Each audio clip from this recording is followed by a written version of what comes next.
The massive research station hung in space like a metal flower, its arms reaching out toward the dead planet below. Kepler Station had been humanity's destination for 3 weeks, though Captain Jake Morrison still couldn't believe they'd been given permission to dock there. The planet Xerion Prime turned slowly beneath them, brown and lifeless. Once it had been home to a great civilization. Now it was just ruins and mysteries that had puzzled the galaxy's smartest minds for 300 years. Dr. Zara Vex stood in the station's main laboratory, her 4 minds working on different problems at once. She was Altarian, tall and graceful with silver skin that shifted colors when she thought hard. Right now it was a frustrated shade of purple. Still nothing, she said to her research partner, Keth Morvac. The crystalline being hummed softly, his mineral body catching the light from the lab's displays. Inside his crystal head, millions of patterns flowed like liquid mathematics. I have run through 847,293 new combinations today, Keth said, his voice like wind chimes. None produce meaningful results. Across the lab, Yalara Thess floated in her containment field, a cloud of glowing gas that pulsed with thought. The mathematical relationships remain chaotic, she whispered. I can find no order in the chaos. Dr. Vex looked at the wall display showing symbols from the dead world below. The Xerioni language covered every building, every monument, every piece of technology they had left behind. Thousands of symbols arranged in patterns that made no sense. They had tried everything to decode it. The Altarians had used their parallel thinking. The silicates had processed every possible pattern. The nebuloids had reduced it all to pure mathematics. The cetaceans had tried emotional interpretation. The mechanoids had built computers specifically to crack the code. Nothing worked. Perhaps we should accept that some mysteries cannot be solved, said Professor Nix Gorn, the station's lead archaeologist. His insectoid body clicked softly as he moved between workstations. We have devoted 3 centuries to this puzzle. No, Dr. Vex said firmly. There has to be an answer. A civilization this advanced wouldn't create a language that had no meaning. We're missing something important. The Xerioni had been incredible builders. Their cities stretched across 3 continents, with towers that touched the clouds and underground networks that went down for miles. They had technology that the galaxy still couldn't fully understand.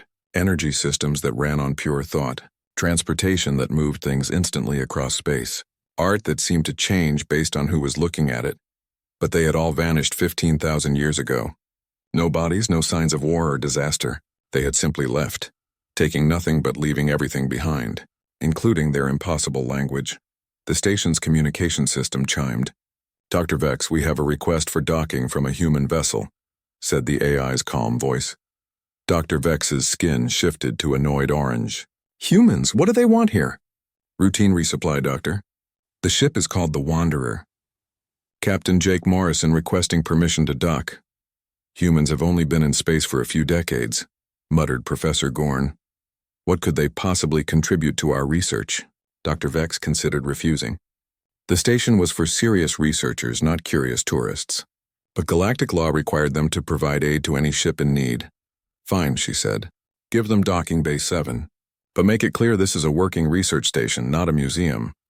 On the bridge of the Wanderer, Captain Morrison smiled as he received the permission. He was a weathered man in his 40s, with laugh lines around his eyes and graying hair. Behind him, his crew prepared for docking. Looks like we get to see the famous Kepler station, said Lisa Park, the ship's linguistics officer. She was young and eager, with dark hair pulled back in a simple ponytail. I've read about their work trying to crack that dead language.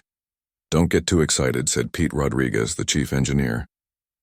He was a stocky man with oil-stained hands and a practical mind. These alien researchers have been at it for centuries. I doubt they want advice from us newcomers.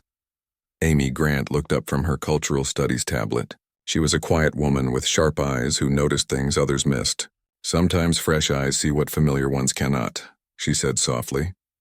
Plus, ancient languages are cool, added Ben Taylor, the ship's historian. He was the youngest of the crew, barely 25, but his head was full of historical facts from dozens of worlds. I mean, think about it. A whole civilization's thoughts and dreams just waiting to be understood. Captain Morrison guided the Wanderer into the docking bay. Through the viewports, they could see the massive research station stretching away in all directions. Labs and living quarters for hundreds of beings from across the galaxy, all focused on solving one great mystery. "Remember," Morrison said as they prepared to disembark, "we're guests here. Be respectful. Be curious, but don't get in their way." The docking bay was huge, designed to accommodate ships from species of all sizes. The Wanderer looked small next to some of the research vessels already docked there. One ship was clearly cetacean, filled with water and shaped like a giant bubble. Another was mechanoid, all sharp angles and glowing circuits. Dr. Vex met them at the airlock, her skin now a polite but distant blue. "Welcome to Kepler Station," she said in perfect English. "I understand you need supplies." "Yes, and thank you for accommodating us," Morrison replied. "We're honored to visit such a famous research facility. Perhaps you would like a tour while your ship is being resupplied?" Dr. Vex asked, though her tone suggested she hoped they would decline. "That would be amazing," Lisa Park said eagerly, and Dr. Vex's skin darkened slightly. As they walked through the station's corridors, Dr. Vex explained the research. The humans listened with genuine interest, asking questions that showed they were trying to understand. "So you've been working on this language for 300 years? Amy Grant asked. "Correct. We have made detailed catalogs of every symbol, mapped their locations, analyzed their frequency of use. We have tried every known method of linguistic analysis." "What makes you think it's actually a language?" Ben Taylor asked. "Maybe it's something else entirely." Dr. Vex paused. In 3 centuries, no one had asked that question. It appears in contexts where language would appear. On buildings, monuments, what seem to be books and records. "Seems like language," Pete Rodriguez agreed. "But maybe language that works differently than what you're used to." They entered the main laboratory where the wall displays showed thousands of Xerioni symbols. Lisa Park walked closer, studying them with fascination. "Incredible," she whispered. "It's like nothing I've ever seen, but somehow familiar." Dr. Vex watched the humans with growing irritation. They were looking at the greatest puzzle in galactic history, like tourists at a museum. What could these newcomers possibly understand that the galaxy's finest minds had missed? She was about to find out. The humans spread through the laboratory like curious children, touching displays and asking endless questions. Dr. Vex followed them nervously, her skin cycling through shades of annoyance. "Please don't touch that," she said as Pete Rodriguez examined a holographic projection of Xerioni city layouts. "The equipment is very sensitive." "Sorry," Pete said, but he kept looking. "It's just that these patterns remind me of something. The way the buildings are spaced, it's like a harmonic frequency. You know, like how engine parts vibrate together." Keth Morvak's crystal body brightened with interest. "Harmonic frequencies? We have not considered acoustic properties in the city planning." "Oh, probably nothing," Pete said quickly. "I just fix engines. What do I know about alien cities?" But Keth was already pulling up new data, his crystal mind processing the city layouts as wave patterns instead of architectural plans. Meanwhile, Lisa Park stood before the main display wall, reading the symbols aloud. Her pronunciation was terrible, but she tried to apply the same rules she used for Dead Earth languages. "If this symbol here represents a root concept," she said, pointing to a curved mark that appeared frequently, "and these smaller marks are modifiers, then maybe this whole section is talking about time or duration." Yalara Thess pulsed brighter in her containment field. "We have tested that symbol as a temporal marker. It produces no consistent translation." "Well, maybe it's not just about time," Lisa said. "In old Earth languages, time words often carried emotional weight too. Like how yesterday can mean sadness and tomorrow can mean hope." Professor Gorn's insect legs clicked with skepticism. "Emotion is not logical. Language must follow logical patterns to convey meaning." "But what if logic isn't the only thing that matters?" Amy Grant asked quietly. She was studying the lab's smaller displays, which showed artifacts from the Xerioni ruins. "Look at these ceremonial objects. They're not just functional. They're beautiful. They're meant to make people feel something." "Emotion complicates communication," Dr. Vex said firmly. "Advanced species evolve beyond such inefficiencies." Ben Taylor was examining historical records of the Xerioni discovery. "You know what's weird?" he said. "Some of these symbols look like things from old Earth mythology. This one here looks like the symbol for memory in ancient Egyptian hieroglyphs, and this curved line is similar to Mayan representations of sky or heaven." "Coincidence," Dr. Vex said dismissively. "Parallel evolution of symbolic thinking." But Ben was pulling up more comparisons on his personal tablet. "Maybe, but look at this. The Xerion calendar system has the same long count structure as the Maya, and these astronomical charts match star patterns that Earth cultures called significant. The research team gathered around as Ben showed his comparisons. The similarities were striking but surely meaningless. Earth was thousands of light years away, and humans had only recently developed space travel. Ancient contact between species is theoretically possible, admitted Professor Gorn, but highly unlikely. Lisa Park was still working with the symbols, trying different approaches. She began reading a passage aloud, attempting to pronounce it the way she thought it might have sounded. Her voice rose and fell with natural rhythm, treating the symbols like poetry instead of data. Suddenly, the main translation matrix flickered to life. The massive computer system that had been dormant for decades began processing. Lines of code flowed across secondary displays. Warning lights blinked throughout the lab. Then, for just a moment, a single word appeared in Galactic Standard Language on the main screen. Memory. The lab fell completely silent. Dr. Vex stared at the display in shock. That's impossible. The translation matrix hasn't activated in 40 years. What did you do? Keth Morvac asked Lisa, his crystal body ringing like a bell with excitement. I just read it the way it felt right to read it, Lisa said, looking as surprised as everyone else. Like it was meant to be spoken, not just analyzed. Speak it again, Dr. Vex commanded, her skin now bright yellow with anticipation. Lisa tried to repeat exactly what she had done, but nothing happened. The matrix remained silent. Maybe it wasn't the words, Pete suggested. Maybe it was how you said them. You made it sound alive. Amy Grant was studying the artifacts again. What if the language isn't just words? What if it includes context we're not seeing? The way these objects are arranged, the spacing between buildings, the height of monuments. Maybe it's all part of the communication. That would make translation nearly impossible, Yalara Thess whispered. How could we understand cultural context from a dead civilization? Maybe that's the point, Ben said thoughtfully.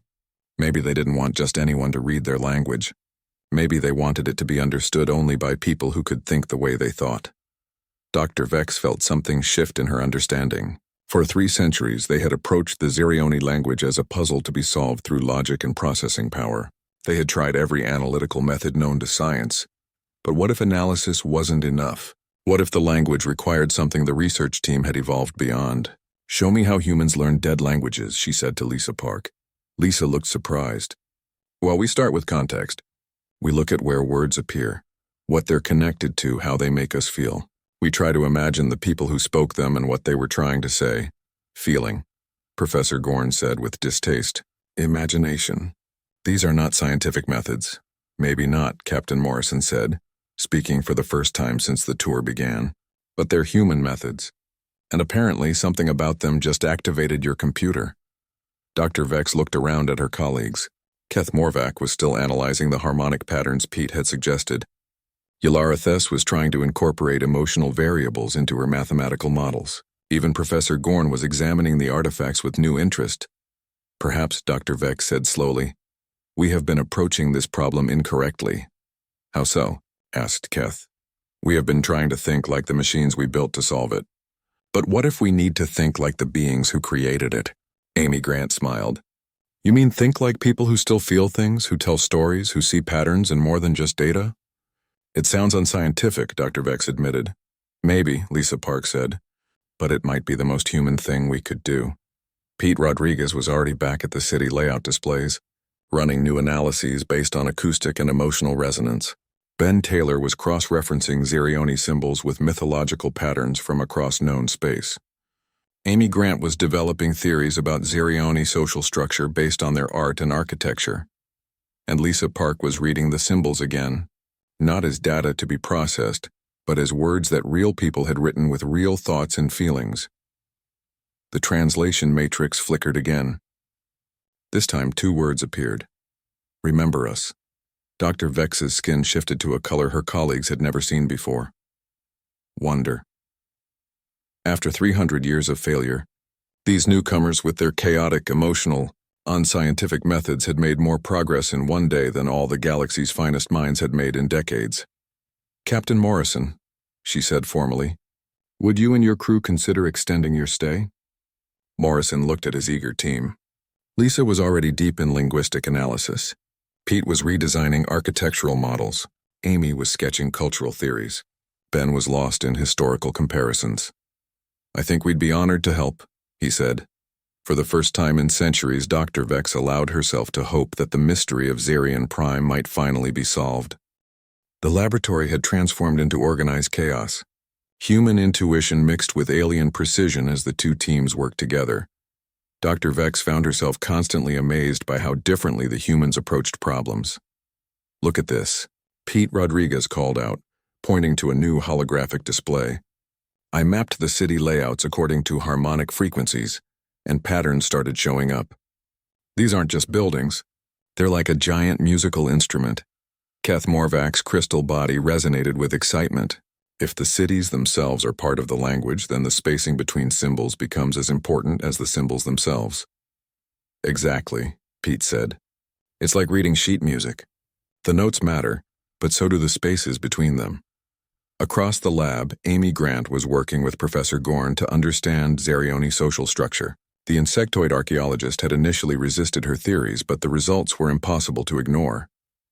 "The symbol placement isn't random," Amy explained, showing him her cultural analysis.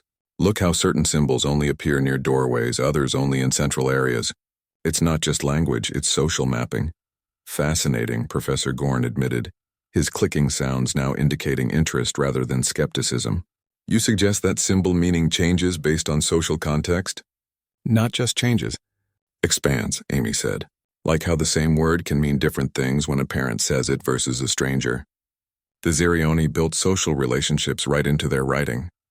Ben Taylor had made his own breakthrough while working with the station's historical databases. "I found the connection," he announced, bringing up star charts that made everyone stop what they were doing. "Connection to what?" Dr. Vex asked. "To Earth. Look at these astronomical records from the Xerioni. They show detailed observations of Earth's solar system from 15,000 years ago. But here's the crazy part. They weren't just watching us. They were influencing us." The star chart showed clear evidence that the Xerioni had visited Earth's solar system multiple times. More importantly, Ben had found correlations between Xerioni cultural symbols and mythological symbols that appeared in ancient human civilizations. "This explains why some of the symbols felt familiar," Lisa Park said, studying Ben's findings. "Humans have been seeing these patterns for thousands of years. They're buried in our cultural memory." Yalara Thess pulsed with confusion in her containment field. "But why would an advanced species waste time influencing primitive cultures?" "Maybe they weren't wasting time," Captain Morrison suggested. "Maybe they were investing in something." Lisa had been working steadily on translation, using insights from all her teammates. The combination of linguistic analysis, cultural context, harmonic patterns, and historical connections was producing results that no single approach had achieved. "I think I understand what happened to the traditional translation methods," she said, calling everyone together. "The Xerioni language isn't just words. It's a complete communication system that requires emotional and cultural understanding to decode." She brought up a passage she had been working on. "This section talks about their search for a new homeworld. But it's not just giving facts. It's expressing hope, fear, longing, determination, all woven together. Emotions are inefficient for data transfer," Kath Morvac pointed out, though his tone was more curious than dismissive. "But they're essential for understanding meaning," Amy said. "The Xerioni weren't just trying to record information. They were trying to preserve their entire experience as a species." Dr. Vex studied the translated passage. The meaning was clear, but it carried emotional weight that purely logical analysis had missed. "You're suggesting that we failed to understand their language because we had evolved beyond the capacity to feel what they felt?" "Maybe not beyond," Lisa said carefully. "Maybe just away from it. Your species developed incredible logical abilities, but you traded away some of the messiness that makes communication rich and complex. This was a difficult concept for the alien researchers to accept. Their civilizations had spent millennia perfecting logic, efficiency, and rational thought. The idea that their advancement had actually limited their understanding was troubling, but the evidence was undeniable. Working together, the mixed teams were translating Xerioni text faster than had ever been possible. Each human insight unlocked new possibilities for the alien researchers. "We need to go deeper," Dr. Vex decided. If you're correct about the emotional component, then we need to understand not just what the Xerioni were saying, but why they were saying it. Pete's harmonic analysis had revealed that different sections of the cities resonated at different frequencies. It's like each district was tuned to create a specific mood, he explained. The governmental areas have harsh, commanding tones. The residential areas are warm and comforting. The artistic districts are complex and beautiful. They built emotion into their architecture, Amy realized. The entire civilization was designed to support both logical thought and emotional depth. As the days passed, larger patterns emerged. The Xerioni language wasn't just complex, it was deliberately challenging. Passages that seemed straightforward at first revealed deeper layers of meaning when approached with cultural and emotional understanding. They were testing us, Ben said during one of their evening discussions. Not us specifically, but whoever found their language. They wanted to make sure that only species with certain qualities could understand them. What qualities? Professor Gorn asked. The ability to think with both logic and intuition, Lisa answered. To value both efficiency and beauty. To understand that communication isn't just about transferring data, but about connecting minds and hearts. Ylara Thess had been particularly challenged by this approach. Her species experienced everything as mathematical relationships, but working with the humans, she began to understand that some mathematical relationships carried emotional resonance. The frequency patterns Pete discovered, she said slowly, they do not just organize space efficiently, they create feelings of harmony or discord. The Xerioni used mathematics to generate emotion. This revelation changed everything about their translation work. The Xerioni hadn't just left behind records of their civilization. They had created a test, a filter that would only allow certain types of minds to access their deepest secrets. But why? Dr. Vex asked during one of their late-night sessions. Why make their language so difficult to understand? Maybe, Captain Morrison suggested, because they had something very important to say, and they wanted to make sure it reached the right audience. Lisa had been working on what appeared to be a central text, found in the most important building in the largest Xerioni city. The translation was slow and difficult, requiring all the insights they had gained about emotional context and cultural meaning. As the meaning became clear, she felt a chill of recognition. I think, she said quietly, we're about to find out what they were really trying to tell us. The translated passage spoke of a great journey, a search that had lasted generations. The Xerioni had been looking for something specific, something that their advanced technology and logical minds couldn't provide. They had been searching for inheritors, for a species that could balance advancement with wisdom, logic with intuition, efficiency with creativity. They had been searching for humanity, and according to the text Lisa was translating, they had found what they were looking for. The central text revealed itself slowly, like sunrise over a dark landscape. Lisa Park worked through each passage with careful attention to emotional context, while her alien colleagues provided technical analysis and cultural framework. What they discovered changed everything they thought they knew about the Xerioni. They weren't from this world originally, Lisa announced during their morning briefing. Dr. Vex's skin shifted to deep blue with concentration as she listened to the translation. The text calls this place temporary, harbor and shelter between storms, Lisa continued. Xerion Prime was never their home. It was a refugee camp. Ben Taylor pulled up astronomical data to support the translation. According to their records, their original homeworld was destroyed in something they call the Great Silence. It sounds like their entire solar system was wiped out. Destroyed how? Professor Gorn asked, his insect legs clicking with concern. Amy Grant had been studying the emotional undertones of the destruction passages, not by natural disaster, by something worse. The text describes minds that turned to ice and hearts that forgot how to feel. It sounds like they were attacked by a species that had become purely logical. The implications were disturbing. The Xerioni records spoke of a civilization that had advanced so far beyond emotion and intuition that they became destructive rather than creative. They consumed resources without appreciation, conquered worlds without purpose, and eliminated other species without remorse. The Xerioni called them the Empty Ones, Lisa translated, beings who had gained infinite knowledge but lost all wisdom. Pete Rodriguez was analyzing the technical specifications hidden in the text. The Xerion had incredible technology, but it wasn't enough to save them. Their attackers were just too advanced, too single-minded. So they ran, Dr. Vex summarized. They escaped to Xerion Prime and lived here for how long? About 3,000 years, Ben said, cross-referencing the calendar systems. Long enough to build all these cities and monuments. But they weren't just hiding. They were working on something. The deeper sections of the text revealed the Xerion's true mission. They hadn't just fled their attackers. They had undertaken a galaxy-wide search for a species that could succeed where they had failed. They visited hundreds of worlds, Amy reported from her cultural analysis. They found dozens of intelligent species, but none had the right combination of traits. Too logical, too emotional, too aggressive, too passive. They were looking for something very specific. What specifically? Keth Morvac asked, his crystal body brightening with curiosity. Lisa had been working on that exact question. The requirements were complex, written in layered metaphors that required deep cultural understanding to decode. They needed a species that was advanced enough to understand their technology, but primitive enough to still feel wonder, logical enough to solve complex problems, but emotional enough to care about the consequences, creative enough to grow and change, but stable enough to preserve important values. That's a very specific set of requirements, Yalara Thess observed from her containment field. It seems unlikely that such a species would exist. But they found one, Ben said, studying the final sections of his historical analysis. And it wasn't an accident. They didn't just find this species, they helped shape it. The evidence was scattered throughout the text, requiring all their different perspectives to piece together.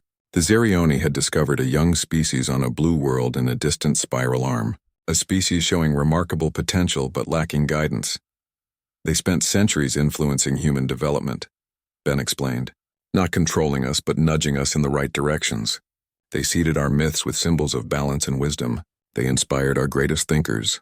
They helped us develop the exact combination of traits they were looking for. Captain Morrison felt a strange mix of pride and responsibility as he listened to Ben's discoveries. So humans are what they were trying to create? Not create, Amy corrected. Nurture. We had the potential already. They just helped us develop it in the right direction. The translation work was becoming more intense as they reached the most important sections.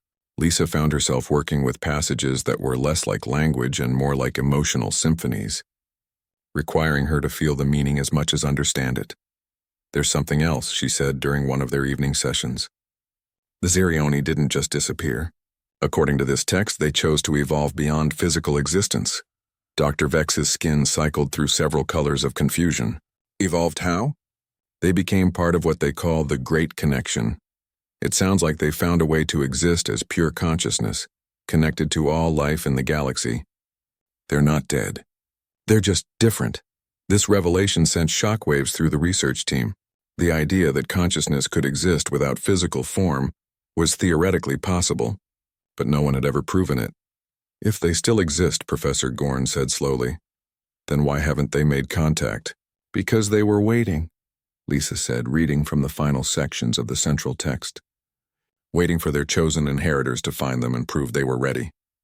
Pete's harmonic analysis suddenly made new sense. The city frequencies weren't just architectural features. They were communication devices designed to resonate with specific types of consciousness. The cities are transmitters, he realized. When we solved their language, when we understood their emotional context, we activated a signal, as if summoned by his words. The station's sensors began detecting new energy patterns from the planet below. The Xerion ruins were coming alive, generating harmonics that matched the frequencies Pete had discovered. Something's happening, Dr. Vex announced as alerts began flashing throughout the laboratory. The main display wall filled with new symbols. But these weren't ancient Xerion text. They were fresh communications flowing across the screen in real time. The dead language was speaking again. Lisa began translating the new messages, her voice filled with wonder. They're greeting us, all of us. They say they've been waiting for the galaxy to remember what they had forgotten. What had we forgotten? Keth Morvac asked. That advancement without wisdom leads to destruction. That logic without emotion becomes cruelty. That knowledge without compassion creates monsters like the ones who destroyed their world. The messages kept coming. containing technical information about the Xerion's evolved state and philosophical guidance about balancing progress with preservation of essential qualities. But underneath it all was a warning. The empty ones, the species that had destroyed the Xerion homeworld, were still out there. They were spreading across the galaxy, converting everything they touched into cold efficiency. "They're coming this way," Amy said quietly, translating passages about galactic movements and timelines. "Not immediately, but eventually. And when they arrive, they'll do to our worlds what they did to the Xerion. Unless," Lisa added, reading the final sections of the warning, "there's someone who can stop them. Someone who understands that true strength comes from balance, not domination." Captain Morrison looked around at the mixed team of humans and aliens who had accomplished in weeks what centuries of pure logic had failed to achieve. "They chose us to be teachers," he said quietly. "Not conquerors or refugees, but teachers, to help other species remember what they've lost." Dr. Vex's skin shifted to a color none of them had seen before, hope mixed with determination. "Then we have work to do." The Xerion language was no longer dead. It was alive, speaking across the galaxy, calling to species who had forgotten how to listen with both their minds and their hearts. And humanity, the species that had been shaped and guided for this moment, was ready to answer that call. The transformation began immediately. Word of the breakthrough at Kepler Station spread through galactic communication networks faster than anyone expected. Within days, delegations from dozens of species were requesting permission to study the human approach to the Xerion language. Dr. Vex found herself overwhelmed with requests. Her laboratory, once a quiet research facility, had become the most important location in known space. The Altarian Council demanded daily reports. The Silicate Assembly sent their finest crystal minds. Even the distant ethereals emerged from their meditation worlds to understand what had happened. "We need more space," she told Captain Morrison as they watched another delegation ship dock at the station. "And more humans." Lisa Park had become the most sought-after linguist in the galaxy. Species that had never shown interest in human culture were now begging her to teach them emotional interpretation techniques. She found it both exciting and overwhelming. "I never thought I'd be explaining feelings to beings who can process millions of thoughts simultaneously," she said to Pete Rodriguez as they watched Kath Morvac attempt to understand human intuition. Pete was having his own challenges. His harmonic analysis techniques were being adopted by architectural teams across the galaxy. "They want me to redesign their cities to be more emotionally resonant," he said. "Problem is, different species feel different things. What sounds beautiful to humans might be terrifying to cetaceans."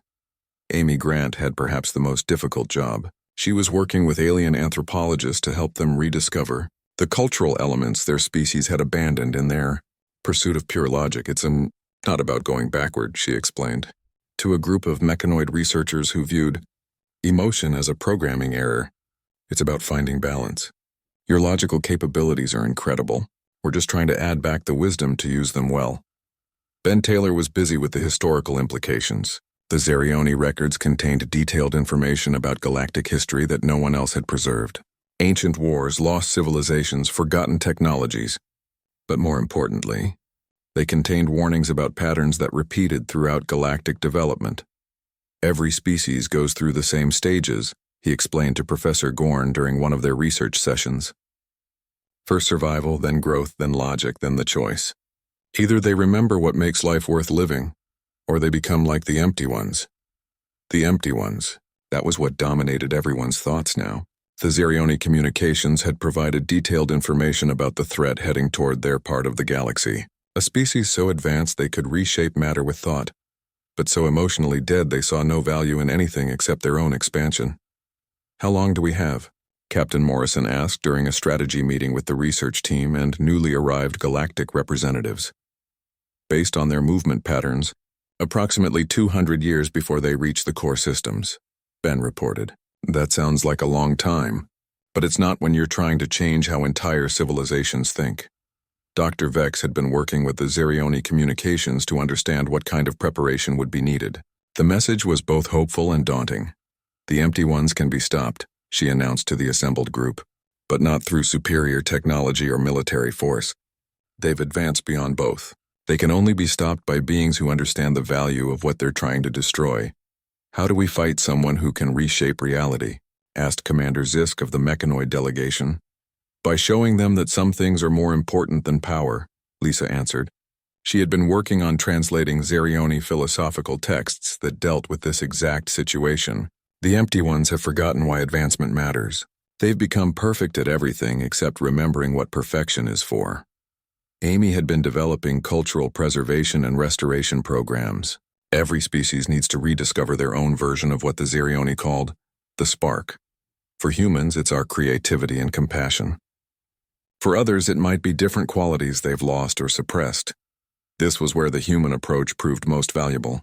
Instead of trying to impose human values on other species, the crew of the Wanderer helped each group find their own path back to balance.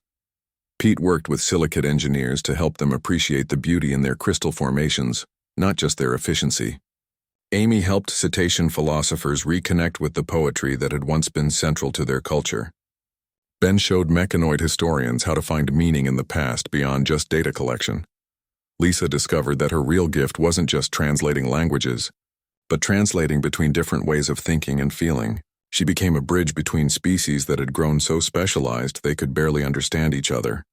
The Xerioni were right, she said during one of their evening discussions. Diversity isn't just useful, it's essential. Each species brings something unique to the galaxy.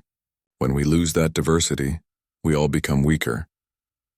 The work was challenging but rewarding. Slowly, across dozens of worlds, species began rediscovering qualities they had thought were primitive or inefficient. Art began appearing in purely functional mechanoid cities. Silicate composers created crystal symphonies that resonated with emotional frequency. Cetacean engineers designed ships that were beautiful as well as practical. But the most important changes were happening at Kepler Station itself.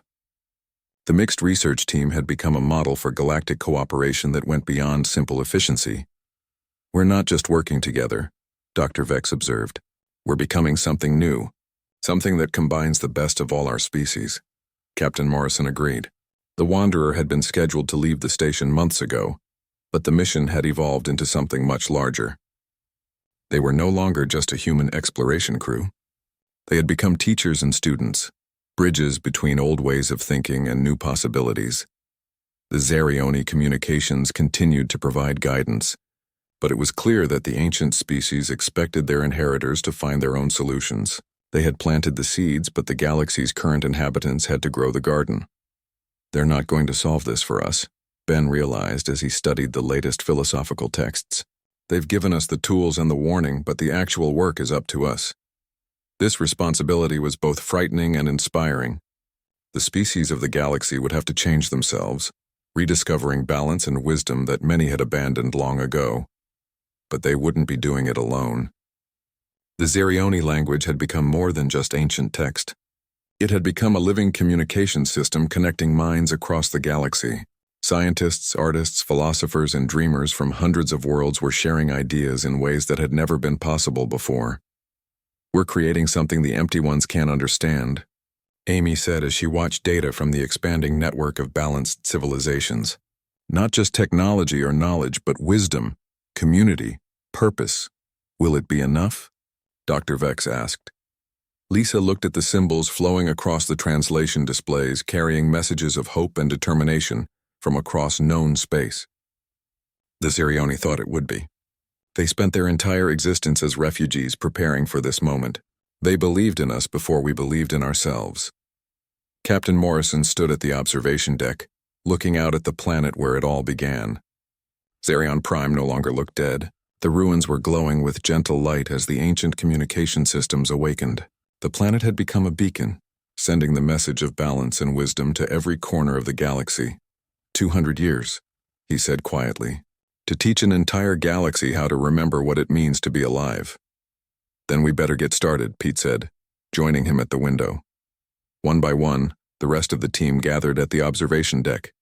Humans and aliens who had become something more than either species alone. They were the first generation of what the galaxy could become when logic and emotion, efficiency and beauty, advancement and wisdom worked together. Below them, Xerion Prime continued its eternal broadcast. A dead language had come alive, carrying an ancient species' hope into an uncertain but promising future. The empty ones were coming, but they would not find a galaxy of isolated, vulnerable civilizations. They would find something the Xerioni had dreamed of but never lived to see. A community of species that had learned to balance power with purpose, knowledge with compassion, and advancement with the wisdom to use it well.